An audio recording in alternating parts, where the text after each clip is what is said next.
If you have ever felt like someone might be reading your WhatsApp messages without your permission, that's a serious privacy concern. Well, the good news is WhatsApp has several built-in security and privacy features that can actually stop this from happening if you know where to find them.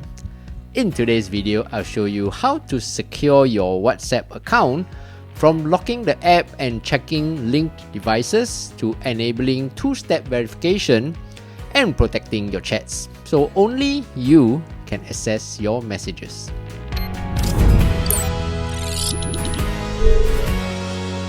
Hey, what's up everyone? I'm Steph, and in this channel, I teach you quick daily tech tips that make your life a little easier. Open up a web browser.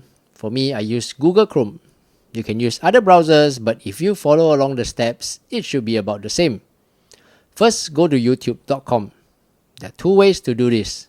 The first way is at the end of the address bar, you can see this little computer with download icon. Hover over it and you can see a pop-up saying Install YouTube. Click on it and you can see the option to install it. The other way is to click on the three dots at the top corner of your Google Chrome browser. Find the option Save and Share. You can see the option Install YouTube, so go ahead to install. Then after, you can see the shortcut appearing on your desktop and you can click on it to get into YouTube quickly. There you go. If you found today's video useful, do give it a thumbs up and subscribe for more useful videos like this. Until the next video, I'm Steph. Take care and bye-bye.